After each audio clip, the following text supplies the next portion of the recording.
तो प्यारे बच्चों कैसे आप लोग। तो बात करते हैं डेफिनेट इंटीग्रल पे बच्चों। तो समझिए आराम से कि डेफिनेट इंटीग्रल में 8 प्रॉपर्टीज हैं। तो इनकी क्वेश्चंस पे बाद में बात करेंगे, पहले इन प्रॉपर्टी को समझो आराम से।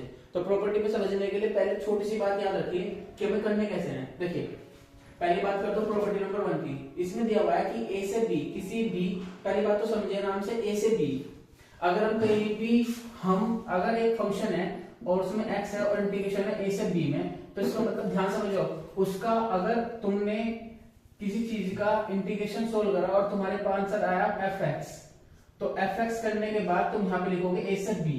और याद रखना कि फंक्शन ऑफ a से b का मतलब है पहले b पुट करोगे फिर a पुट करोगे, तो तुम्हारे पास आएगा f, यानी f ये नॉर्मल, और यहाँ पे रखेंगे b माइनस के f a।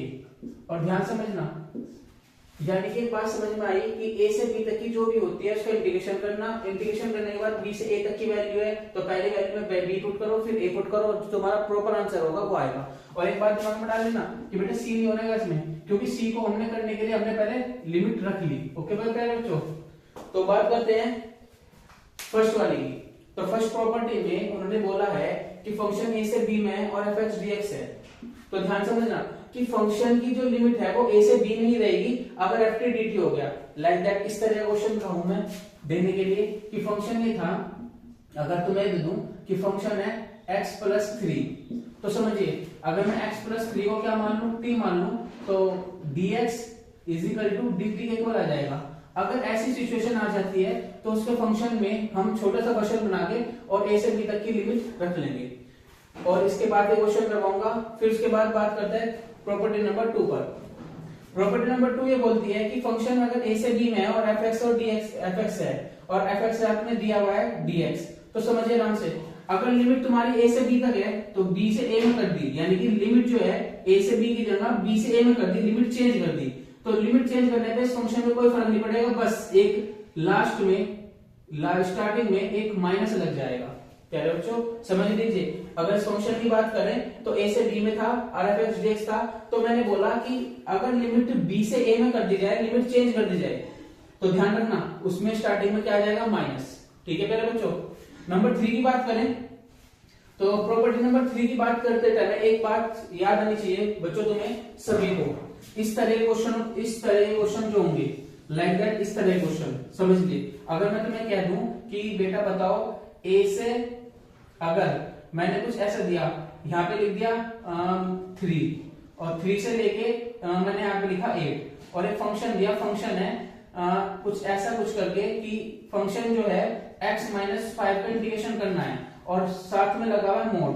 देखिए x माइनस 5 दिया हुआ है और साथ में लगा हुआ है मोड, तो मोड का मतलब है, अब एक बात समझिए, अगर हम सीधा डायरेक्ट करें कि x माइनस 5 पर इंटीग्रेशन करें उसके बाद 8 से 3 तक की वैल्यू रखते, नहीं, इस तरह नहीं होनेगा, क्वेश्चन गलत जाएगा। तो इस तरह क्वेश्चन के लिए ध्यान समझिए, इस तरह क्वेश्चन के लिए हम कैसे करेंगे समझिए आराम से। तो x माइनस 5 तो यहाँ पे मोड दिया होगा, तो ध्यान से देखिए x माइनस 5 है तो हमें पता है x स्क्वायर अपॉन 2 माइनस के 5x। और ध्यान समझियो कि बेटा एक बात समझिए आराम से कि जो इसकी लिमिट 3 से 8 तक की है, 3 से 8 तक की है, रोक दे बनते 1 मिनट के लिए। तो पहले बच्चों तो इस तरह के क्वेश्चन को करने के लिए कैसे करेंगे समझिए आराम से। अगर मैं कुछ ऐसा दे दूं 3 से लेके और 8 तक की वैल्यू दी और फंक्शन दिया है कुछ ऐसा x माइनस 5 और यहाँ पे लगा दिया मोड और साथ में लिख दिया dx, तो इस तरह क्वेश्चन को करने कैसे, देखिए अगर इसकी बात करें तो x माइनस 5 है तो x इक्वल टू क्या आएगा तुम्हारे पास 5। तो यहाँ ध्यान रखना कि बेटे 3 से लेके 5 तक प्लस और 5 से लेके 8 तक की, और यहाँ पे दिमाग में डाल लीजिए कि x माइनस 5 मोड से भरा चुका है तो x माइनस 5। अब देखिए सर कैसे आया, यहाँ से 3 से 5 आया, 5 से 8 आया, बेटे जो भी इसका वो होगा आंसर, यानी कि x इक्वल टू 5 आया तो 3 से 5 तक कर लिया और 5 से 8 तक के कर लिए। तो इस तरह के क्वेश्चन बहुत सारे होंगे नेक्स्ट पार्ट में। नेक्स्ट बात करते हैं प्रॉपर्टी नंबर 4 की। तो प्रॉपर्टी नंबर 4 समझने के लिए एक बात समझ लीजिए, ये वाली अगर बात करें 4 और 5 की, दोनों की दोनों इंपोर्टेंट है, खासकर अगर इसकी बात करें तो इस तरह का क्वेश्चन आएंगे 0 से a में, a से b में कम आएंगे। देखिए दोनों में अंतर क्या है, fx था a से b तक की लिमिट थी तो मैंने कुछ नहीं करा, a plus b minus x कर दिया। अगर मैं इसकी बात करूं 0 से a तक, तो देखिए 0 प्लस a का मतलब a होगा, तो a माइनस a x कर दिया। इस तरह क्वेश्चन किस तरीके आएंगे समझ लीजिए आराम से। अगर मैं बात करूं इस तरह क्वेश्चन की, तो नॉर्मल सी बात ये आएगी, इसको रफ कर देगा और यहाँ पे समझिए सब बच्चे कि इस तरह क्वेश्चन कुछ ऐसा आएगा। अगर मैं कुछ लिख दूं sin x और अपॉन में cos x लिख दूं और प्लस में sin x कर दूं और इसकी लिमिट कैसे दे दूं 0 से π/2, ध्यान समझना। हालांकि इसके क्वेश्चन बहुत अच्छे भी हैं, नेक्स्ट वीडियो में तुम्हें क्वेश्चंस मिलेंगे, तो ध्यान समझ 0 से π/2 है। तो छोटी सी बात बोली, अगर मैं कुछ ऐसा कर दूं, कुछ ऐसे वाली प्रॉपर्टी लगा दूं, देखिए 0 से a वाले में function of a minus x dx, तो देखिए a माइनस x का मतलब π/2 माइनस x, और दिमाग लगाइए कुछ ऐसा बन जाएगा 0 से π/2, दिमाग लगाइए साइन की जगह क्या आ जाएगा cos x और अपॉन में आएगा sin x और साथ में आएगा cos x। अब देखिए दोनों के डिनोमिनेटर सेम है क्या, इसका नाम भी i था और इसका नाम भी क्या था i, तो दोनों को ऐड कर दिया 2i इक्वल टू, देखिए थोड़ा सा दिमाग लगा के sin x plus cos x और sin x plus cos x, दोनों के डिनोमिनेटर सेम है, तो ऊपर वाली वैल्यू क्या हो जाएंगी, ऐड हो जाएंगी, sin x plus cos x हो जाएगा sin x plus cos x और अपॉन में sin प्लस cos x, दोनों कट के क्या दे देंगे, सोचिए आराम से। मैं कुछ ऐसा कहूं कि 2i is equal to integration 0 से π/2 और यहाँ बचेगा 1, और तुम्हें पता है 2i इज इक्वल टू क्या बन जाएगा x, और x की वैल्यू में 0 से π/2 पुट करेंगे तो समझिए 2i इज इक्वल टू कुछ ऐसा हो जाएगा क्या, π/2 रखेंगे तो π/2 ही आ जाएगा, 0 पुट करने का मतलब बने होगा नहीं, तो i की वैल्यू तुम्हारे पास कुछ ऐसे आ जाएगी i इज इक्वल टू π/4।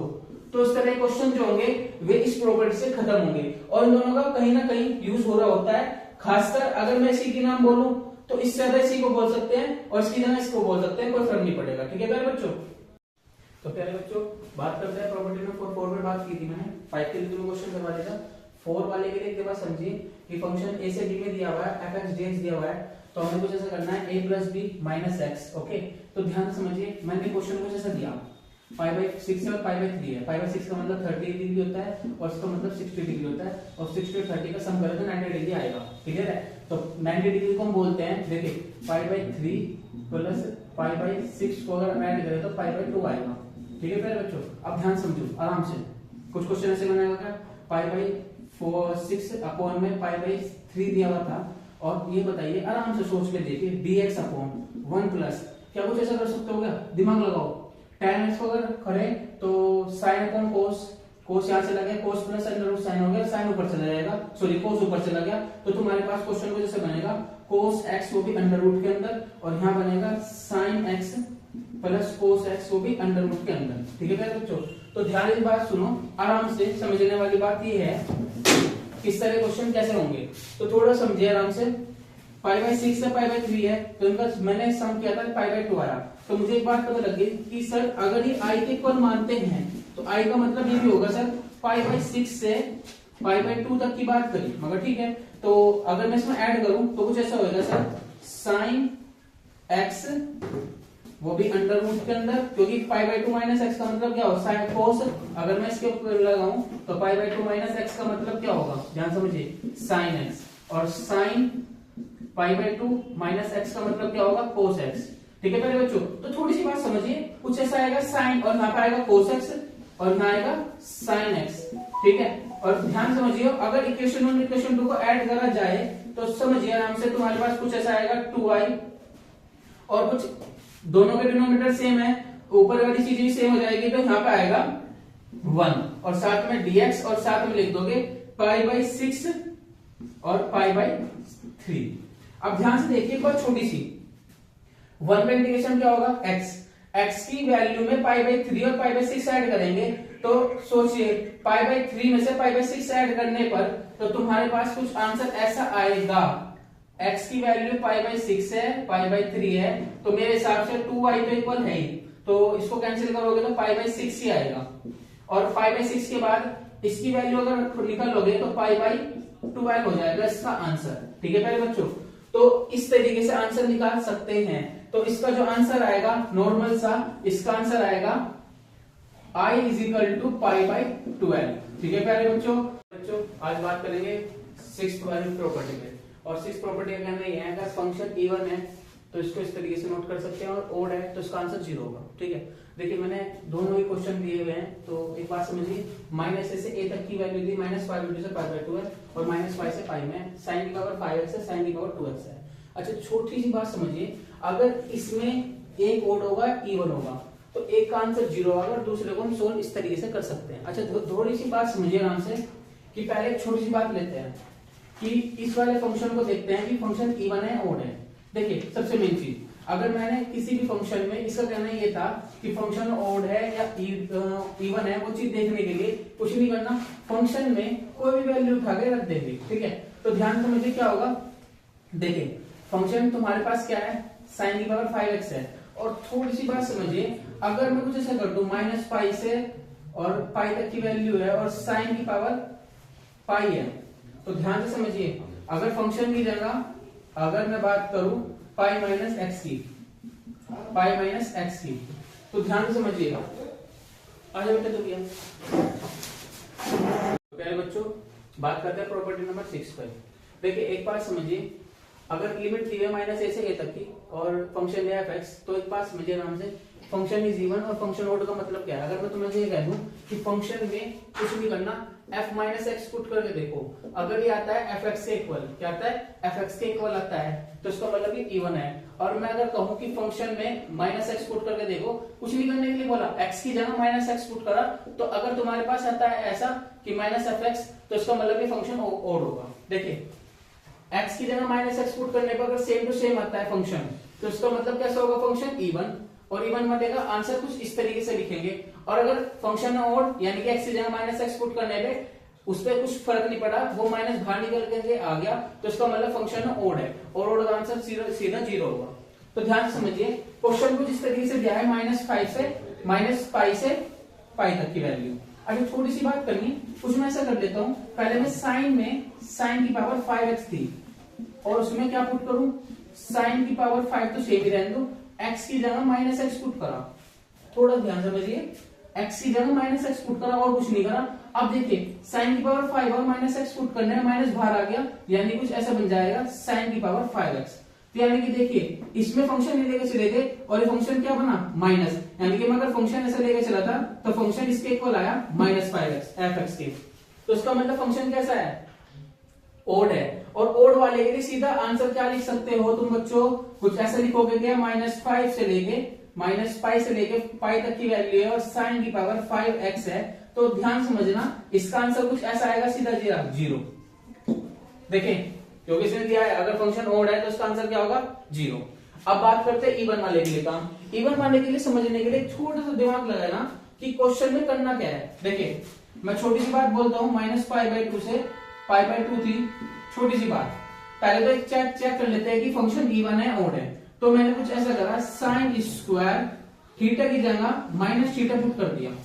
देखिए, अगर मैं तुमसे ये बोलूं कि यहाँ पे पावर 2 है, तो इसका मतलब अगर माइनस भी होगा, 12 के प्लस बन जाएगा, यानी कुछ ऐसा आंसर हो जाएगा, साइन स्क्वायर थीटा और -π/2 से π/2 तक की। ठीक है भाई बच्चों, अब बात करते हैं नेक्स्ट वाली।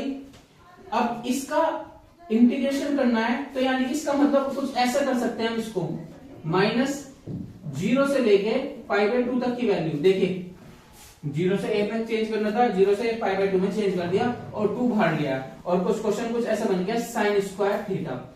अब मुझे छोटी सी बात पूछने लगी कि इस क्वेश्चन के लिए साइन स्क्वायर थीटा को हम कैसे लिख सकते हैं।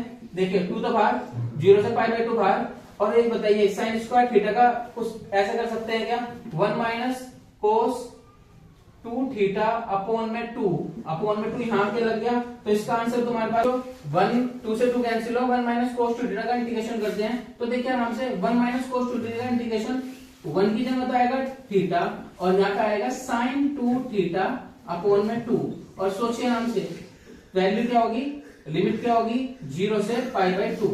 अब देखिए, अगर मैं π/2 पुट करूं तो यहाँ पे आएगा π/2 माइनस, अगर π/2 यहाँ पुट करूं तो पाई बन जाएगा, साइन पाई की वैल्यू होती है 0। तो तुम्हें पता ही है कि π/2 पुट करने पे आंसर आता है तुम्हारा π/2। अब 0 पुट करते हैं, 0 पुट करने पे इसका आंसर 0, और साइन 0 की वैल्यू क्या होती है, 0, तो इसका मतलब यहाँ पे तुम्हारे पास आ गया आंसर π/2।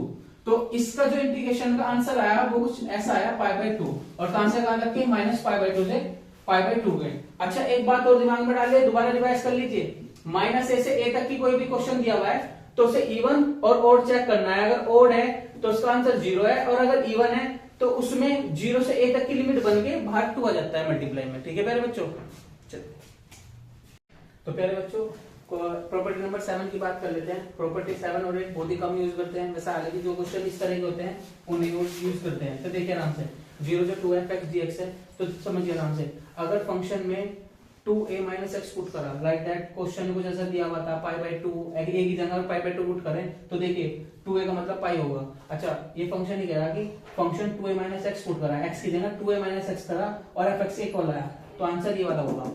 और अगर fx फंक्शन fx में 2a माइनस एक्स करा और ये माइनस fx एक वाला है, तो इसका आंसर सीधा क्या होगा 0। तो इस तरह क्वेश्चन नॉर्मली कर सकते हैं। प्रॉपर्टी नंबर 8 की बात करें, 0 से n है और फंक्शन ऑफ x dx है, तो n बाहर आ जाएगा, 0 से a हो जाएगा और fx dx हो जाएगा। अब सोचिए अगर फंक्शन ऑफ fx किसके इक्वल हो, फंक्शन a प्लस x के, अगर ये सिस्टम मिला, ये सिस्टम मिला तो ये सिस्टम ये बनेगा, यानी कि फंक्शन बन जाएगा n बाहर आ जाएगा, 0 से a fx dx बन जाएगा। ठीक है प्यारे बच्चों, चलिए